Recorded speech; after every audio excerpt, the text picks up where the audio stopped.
Ah, WrestleMania 25. Quand on revoit ne serait-ce que l'affiche, ça nous rappelle plein de bons souvenirs d'enfance. Un show qui a eu lieu en pleine période Catch Attack et qui a marqué bon nombre d'entre vous, j'en suis sûr. Justement, aujourd'hui au cours de cette vidéo, on va voir ensemble si ce WrestleMania était un banger ou bien notre nostalgie nous joue des tours. Le 6 avril 2009 a lieu le plus grand show de l'année, WrestleMania 25 à Houston, Texas. Le show débute par le Money in the Bank Ladder Match opposant CM Punk, Mark Henry, MVP, Shelton Benjamin, Kofi Kingston, Finlay, Kane et Christian. Autant vous dire que le casting de ce match est XXL. Un choix de cartes que j'approuve vraiment, les ladder match nous proposent beaucoup d'intensité et nous aident vraiment à rentrer de la meilleure des manières dans le show. Un match d'une quinzaine de minutes environ qui nous a offert plein de magnifiques spots. Comment ne pas vous montrer cette incroyable senton du haut de l'échelle de Shelton Benjamin qui prouve à quel point il est talentueux. Kofi aussi connaît son quart d'heure de gloire avec un premier spot où il parvient à esquiver en sautant le coup de l'échelle de Shelton et de MVP. Il inflige par la suite un boom drop avec l'échelle et un autre où il parvient à grimper sur l'échelle alors que Mark Henry la tient. Une très grosse performance de Kofi qui montre une nouvelle fois son très gros potentiel. Même si après ce mouvement spectaculaire, Kofi subit un World Strongest Slam sur l'échelle par Mark Henry. On a d'ailleurs carrément Hornswoggle qui a son propre spot en amenant une échelle miniature pour monter sur le dos de Mark Henry et nous faire le frog splash de l'année. CM Punk qui quelques minutes plus tôt avait subi un sublime kill switch sur une échelle de Christian arrive à s'en remettre et grimpe en haut de l'échelle. Il se coince le pied et voit Kane porter un choke slam du haut de l'échelle à Christian. Punk finit par se débloquer la jambe et fait tomber Kane pour remporter pour la deuxième fois consécutive la mallette de Money in the Bank. La foule n'est pas vraiment emballé par l'idée, pourtant cela débouchera sur la légendaire rivalité avec Jeff Hardy plus tard dans l'année. Bref, un match intense comme prévu avec de nombreux talents et des habitués des ladder match, un match parfait pour débuter le show et se mettre dans l'ambiance de WrestleMania. Le prochain affrontement sera la Battle Royale pour élire la Miss WrestleMania. Oui, je sais, ça pique les yeux, heureusement ça a bien changé depuis, et oui, on revient de très loin. Et dire que le titre féminin ne sera même pas défendu durant le show. À la place, on a le droit à cette Battle Royale qui est largement oubliable. Beth Phoenix va largement dominer toute la Battle Royale jusqu'au moment où Santina l'élimine dans un moment d'opportunisme. Oui, on peut le dire, c'est fun. En résumé, on aurait peut-être préféré un match de championnat à la place, mais Vince en a décidé autrement. Le show se poursuit avec le match opposant Chris Jericho face au Hall of Famer Jim Snuka, Ricky Steamboat et Roddy Piper accompagnés de Ric Flair dans un combat à élimination. Jericho fait son entrée stoïque, prêt à en découdre, et les Hall of Famers sont accueillis chaleureusement par le public de Houston, Texas. Cet affrontement est assez bon et surtout pas trop long. C'est d'abord Jim Snuka qui se fait éliminer suite à un Walls of Jericho, puis c'est ensuite Roddy Piper qui est éliminé suite à un Enziguri porté par Jericho pour le compte de 3. Il ne reste donc plus que Ricky Steamboat qui nous sort une superbe performance pour son âge. C'est fluide, c'est propre, il prend même des risques en nous sortant un crossbody magnifique depuis la 3e corde. Mais la réalité le rattrape lorsque Jericho lui porte son codebreaker pour le tomber gagnant. Néanmoins, ce n'est toujours pas fini car Ric Flair, frustré de cette défaite, attaque Jericho avec des atémies. Jericho renverse la tendance et lui inflige un énorme codebreaker. Il prend ensuite le micro pour s'adresser à l'acteur Mike Rourke du film The Wrestler pour lui dire de venir tout simplement dans le ring et s'excuser pour ce qu'il a pu dire sur lui. Rourke débarque sur le ring et commence à tâter le terrain avec Jericho avant de lui mettre une giga droite pour terminer ce moment. Alors c'est vrai que Jericho est très fort pour des confrontations face à des stars, mais c'est vrai que je trouve ça assez dommage que Jericho ne soit pas dans un programme plus intéressant. Il n'en reste pas moins que c'est un plutôt bon moment, assez drôle, assez fun, et qui a su quand même nous révéler la très bonne condition physique de Ricky Steamboat en 2009. On continue ce WrestleMania avec une affiche opposant Matt Hardy à son propre frère Jeff dans un Extreme Rules match, une rivalité très intense que l'on aura d'ailleurs l'occasion d'aborder sur la chaîne. Alors que Matt Hardy fait son entrée dans l'indifférence totale du public, Jeff est évidemment acclamé par le public de Houston. Une période où The Charismatic Enigma était à son apogée. Le combat débute et c'est un vrai règlement de compte. Jeff s'acharne sur Matt en lui explosant un joli poster sur le crâne, mais très vite il s'emballe et se fait stopper net par un coup de chaise de Matt en plein Whisper in the Wind. Matt revient à alors dans le match, lui donne de violents coups de chaise et reprend tranquillement le contrôle du combat. Sauf que Jeff est une anomalie, il ne perd pas espoir et revient dans le combat lui aussi. Jeff dépose son frère sur une table avant d'en chercher une deuxième pour la mettre au-dessus. Il se place alors sur le coin du ring pour nous faire un magnifique splash, mais Jeff se précipite une nouvelle fois en disposant maintenant 2 échelles sur le ring. Il tente de porter un leg drop depuis cette échelle, mais Matt, qui a eu le temps de regagner en lucidité, se décale au dernier moment. Matt capitalise alors sur ce moment de faiblesse de son frère pour lui porter un violent twist of fate avec une chaise pour le compte de 3. Un très bon match, dynamique, intense, avec un Jeff Hardy toujours aussi virevoltant en exécutant des spots de fou furieux, peut-être un peu trop court à mon goût. Alors je dois avouer que je ne comprends pas bien pourquoi faire gagner Matt à WrestleMania, même si Jeff aura d'ailleurs sa revanche plus tard lors de Backlash. Mais ça n'en reste pas moins un très bon match, très intense pour poursuivre ce WrestleMania. Ensuite, c'est JBL qui fait son entrée micro en main. Il tient à montrer son amour envers le Texas, puisqu'il est originaire de cet état, et il dit que ce soir il va conserver son titre intercontinental très facilement. Rey Mysterio fait à son tour son entrée sous l'ovation du public avec un très beau cosplay du Joker de Heath Ledger, et alors que le match n'a pas encore commencé, JBL attaque Mysterio et hurle sur l'arbitre de sonner la cloche. Rey Mysterio surprend alors JBL en lui portant son 619 puis son frog splash pour remporter pour la première fois de sa carrière le titre intercontinental. Un vrai WrestleMania moment pour Mysterio. JBL annonce après le match qu'il abandonne, autrement dit il annonce sa retraite. Et oui, je sais,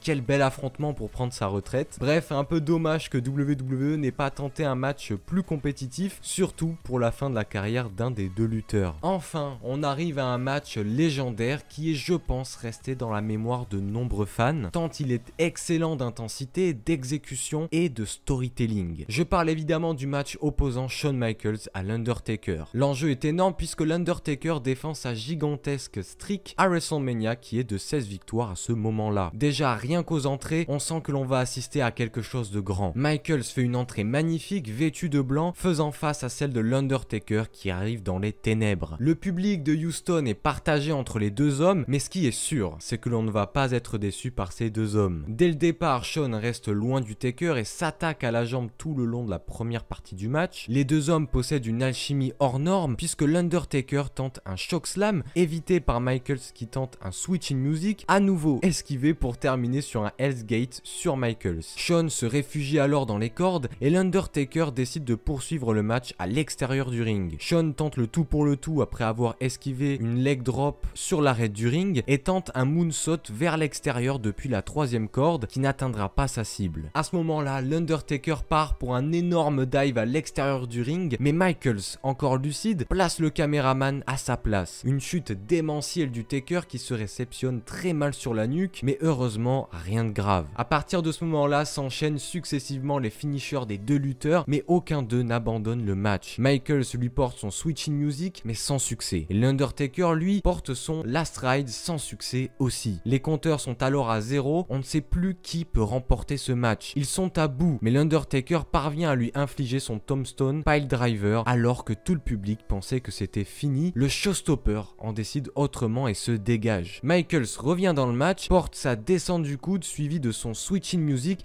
pour achever le Deadman. Il fait le tomber, mais l'Undertaker est toujours dans le match et se dégage à 2. La foule n'en croit pas à ses yeux. Alors que Michaels exécute une nouvelle fois son moonsault depuis la 3e corde, le Deadman le rattrape en plein vol pour lui porter le tombstone final. Il fait alors le tomber pour le compte de 3. Ce n'est donc pas Michaels cette année-là qui parviendra à rompre la streak de l'Undertaker. En résumé, ce match est vraiment excellent. C'est un vrai classique même 10 ans plus tard. Les 2 hommes nous ont livré une prestation hors du commun et tout était parfait. Je n'ai rien à dire de plus si ce n'est que si vous ne l'avez pas vu, vraiment foncez le voir. D'ailleurs, le match sera élu combat de l'année aux Slammy Awards 2009 et la WWE nous réservera, en voyant le succès de ce premier match, un second affrontement l'année suivante à WrestleMania 26. On approche petit à petit du main event de la soirée, mais avant ça, on a le combat pour le World Heavyweight Championship de Edge face à John Cena et le Big Show. L'histoire derrière clair, cet affrontement, c'est tout simplement Cena qui a diffusé lors d'un Raw des images où le Big Show embrasse goulûment Vickie Guerrero, alors en couple avec Edge. Voilà, que dire de plus à part que la hype est présente et aussi que les créatifs n'avaient clairement rien sous la main à l'époque. On est bien à WrestleMania car on a de superbes entrées, déjà celle de Edge qui à titre personnel est incroyable avec ce sublime manteau noir, et évidemment celle de John Cena qui est juste légendaire avec tous ses clones. Le match a lieu d'ailleurs sous les yeux de Vickie Guerrero qui se trouve aux abords du ring accompagné par son neveu Chavo. Dans un premier temps, le Big Show va dominer le match. Chavo tente d'ailleurs d'intervenir dans le combat mais se mange un AA de la part de Cena. Edge pense alors éliminer le Big Show en le faisant passer à travers la barrière d'insécurité. De retour sur le ring, le Big Show est paralysé par Edge qui lui fait une prise du sommeil. Cena se relève à ce moment-là et porte son premier AA sur le Big Show. Débarrassé du Big Show, il porte désormais son AA sur Edge, sur lequel il fait le tomber pour gagner une nouvelle fois le titre poids lourd de la WWE. Alors un match assez sympathique d'une dizaine de minutes avec pas mal d'action, mais clairement ça manque cruellement de backup en termes d'histoire, alors qu'on parle tout de même du titre mondial de la WWE. Pour clôturer ce WrestleMania, on termine par l'opposition entre Randy Orton et Triple H pour le titre WWE, un programme légendaire pour des personnes comme moi qui ont vu ça sur NT1 à l'époque. La tension est palpable entre les deux hommes, une longue histoire les oppose, une histoire dont j'ai déjà pu traiter sur cette chaîne. Et on ne perd pas de temps puisque c'est d'abord Randy qui porte son RKO en premier avant